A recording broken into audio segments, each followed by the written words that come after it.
താഴെ തന്നിരിക്കുന്നവയിൽ പൂർണ്ണവർഗം ഏതാണ്? ഇതാണ് ചോദ്യം. പൂർണ്ണവർഗം എന്താണെന്ന് നിങ്ങൾക്കറിയാം. 25 ഒരു പൂർണ്ണവർഗമാണ്. കാരണം എന്താ, 5നെ 5 കൊണ്ട് ഗുണിക്കുമ്പോഴാണ് 25 കിട്ടുന്നത്.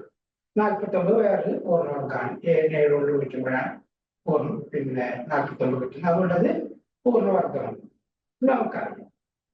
പക്ഷെ ഇവിടെ തന്നിരിക്കുന്ന അങ്ങനെ സംഖ്യകളല്ല. ഇതിന് വേണ്ടി നമുക്ക് സംഖ്യകൾ ആക്കി കണ്ടുപിടിക്കാം.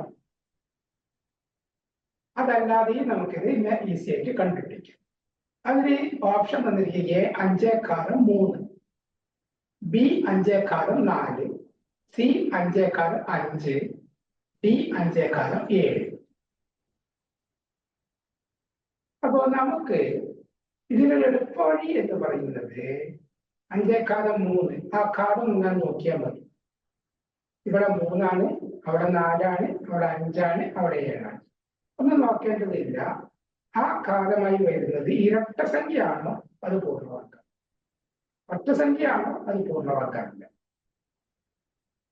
അപ്പൊ സ്വാഭാവികമായിട്ടും നമുക്ക് ഏതായാലും ഇരട്ടസംഖ്യ ഏതിൽ മാത്രമേ വരുന്നുള്ളൂ? ബി ഓപ്ഷനിൽ മാത്രമേ വരുന്നുള്ളൂ. 5/4 എന്നുള്ളതാണ് അതിന്റെ ഉത്തരം. 5/4 4 5 × 5 × 5 × 5. നമുക്കറിയാം 5 25, 25 × 5 125, 125 × 5 625. ആ 625ന്റെ റൂട്ട് ഏതാണ്? 25. 25ആണ് അതിന്റെ റൂട്ട്.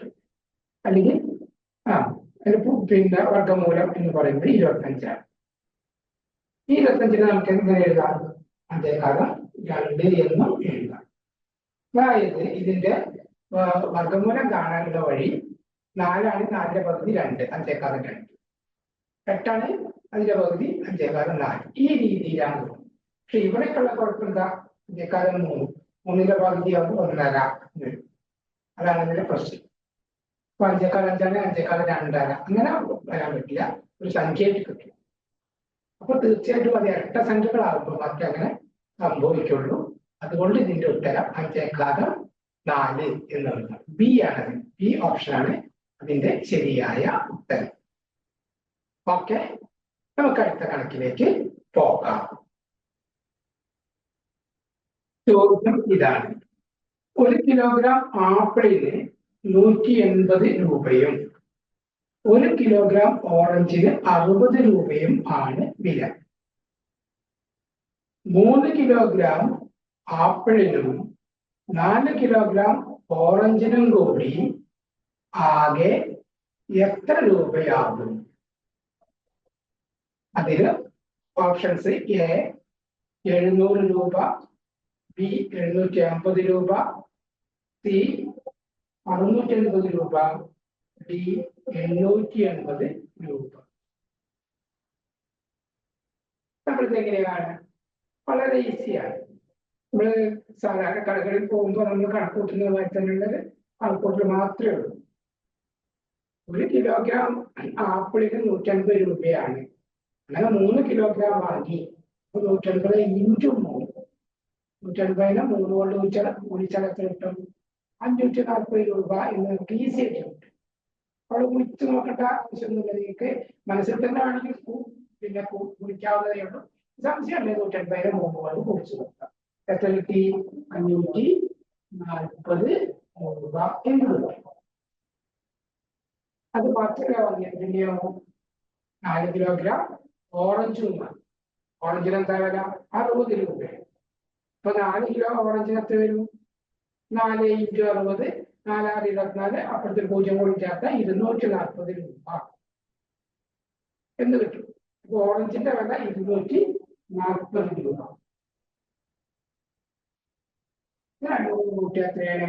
ഓട്ടോമാറ്റിക് 0, 4 4 8, 5 2 7, 770 രൂപ എന്ന് നമുക്ക് കിട്ടും. അപ്പൊ തീർച്ചയായും അതിന്റെ ഓപ്ഷൻ ഏതാണ്? ബി 780 രൂപ. ബി ഓപ്ഷൻ ആയിരിക്കും ഇതിന്റെ ഉത്തരം. ഓക്കെ, നമുക്ക് അടുത്ത കണക്കിലേക്ക് പോകാം. ചോദ്യം ശ്രദ്ധിക്കുക. എന്താണ് ചോദ്യം? തീർച്ചയായിട്ടും അത് വേഗതയുമായി ബന്ധപ്പെട്ട ചോദ്യമാണ് എന്ന് മനസ്സിലാക്കുക. അതുകൊണ്ട് തന്നെ വേഗത, സഞ്ചരിച്ച ദൂരം, സഞ്ചരിച്ച സമയം, ഇവ തമ്മിലുള്ള ബന്ധങ്ങൾ അറിയുന്ന ഒരാളെ സംബന്ധിച്ച് ഈസി ആയിട്ട് കാണും. പക്ഷെ അവിടെ ഈ ചെറിയൊരു പ്രശ്നം എന്താണ്? വേഗത എന്നുള്ളത് കിലോമീറ്റർ പെർ മണിക്കൂറിലും പറയും, മീറ്റർ പെർ സെക്കൻഡിലും പറയും. ഇപ്പൊ മീറ്റർ പെർ സെക്കൻഡിലാണ് തന്നിട്ടില്ലെങ്കിൽ ചിലപ്പോൾ കിലോമീറ്റർ പെർ മണിക്കൂറിലേക്ക് ആക്കേണ്ടി വരും. ചിലപ്പോൾ കിലോമീറ്റർ പെർ മണിക്കൂറിൽ നിന്നുള്ളത് മീറ്റർ പെർ സെക്കൻഡിലേക്കും ആക്കേണ്ടി വരും. നമുക്കറിയാം കിലോമീറ്റർ പെർ മണിക്കൂറിലുള്ളത് മീറ്റർ പെർ സെക്കൻഡിലേക്ക് ആക്കാൻ എന്താ ചെയ്യേണ്ടത്? 5/8 കൊണ്ട് ഗുണിച്ചാൽ മതി നമുക്കറിയാം. അങ്ങനെയാണെങ്കിൽ മീറ്റർ പെർ സെക്കൻഡിലുള്ള ഒരു വേഗതയെ കിലോമീറ്റർ പെർ മണിക്കൂറാക്കാൻ എന്ത് ചെയ്യാം? അതിന് 18/5 കൊണ്ട് ഗുണിച്ചാൽ മതി. ഇവിടെ തീർച്ചയായിട്ടും നമുക്ക് എന്ത് വേണം? ഇതിനെ കിലോമീറ്റർ പെർ മണിക്കൂറിലേക്ക് ആക്കണം. അപ്പൊ തീർച്ചയായിട്ടും നമ്മൾ എന്ത് ചെയ്യണം? 20 മീറ്റർ പെർ സെക്കൻഡ് എന്നുള്ളതിനെ കിലോമീറ്റർ പെർ മണിക്കൂറിലേക്ക് മാറ്റുക. അങ്ങനെ മാറ്റുക 5/8 കൊണ്ട് ഗുണിക്കുക. ഇപ്പൊ നമുക്ക് ഈസിയാണ്. എങ്ങനെ ചെയ്യാം? 20 × 18/5 20 × 18/5 നമുക്കറിയാം. 20/8 കൊണ്ട് ഗുണിച്ചിട്ട് 5 കൊണ്ട് ഹരിച്ചാൽ മതി. അല്ലെങ്കിൽ 5 × 20 വെട്ടി ചെറുതാക്കാം. ഇവിടെ 1 ഇവിടെ 4 × 18 എത്രയാണ്? 72 കിലോമീറ്റർ പെർ മണിക്കൂർ. 72 കിലോമീറ്റർ പെർ മണിക്കൂർ. അത് ആ കാർ സഞ്ചരിക്കുന്ന വേഗത എന്ന് പറയുന്നത് 72 കിലോമീറ്റർ പെർ മണിക്കൂർ. ഈ എളുപ്പമായ കാര്യം 72 കിലോമീറ്റർ പെർ മണിക്കൂറിൽ പോകുന്ന ഒരു കാറിന് 36 കിലോമീറ്റർ സഞ്ചരിക്കാൻ എത്ര ദൂരം വേണ്ടി വരും? ഇപ്പൊ 72 36 തമ്മിലുള്ള ബന്ധം എന്താ? 72ന്റെ നേർപകുതിയാണ് 36.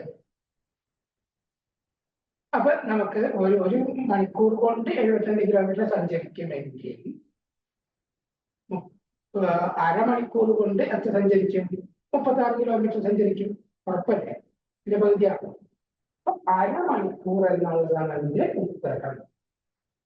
അരമണിക്കൂർ എന്നുള്ളതാണ് അതിന്റെ ഉത്തരം. പക്ഷെ പ്രശ്നം എവിടെ ആക്കണത്? അങ്ങനെ ഉത്തരം ഇതിലില്ല. അതിനൊക്കെ മിനിറ്റിലേക്ക് മാറ്റിയിട്ടുണ്ട്. അപ്പൊ നമുക്കറിയാം 1 മണിക്കൂറാണ് 60 മിനിറ്റ് ആണ് നമുക്കറിയാം.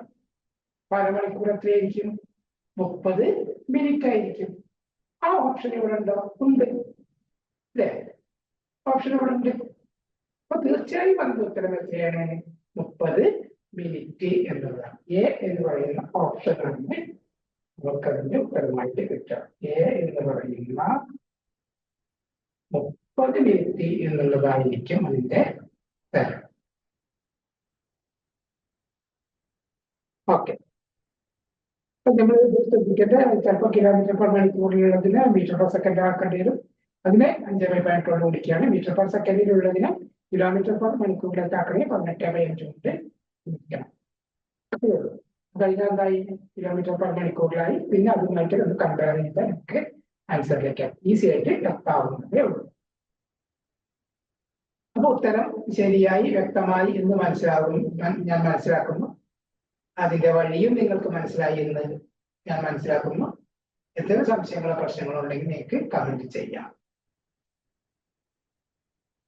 ഓക്കെ.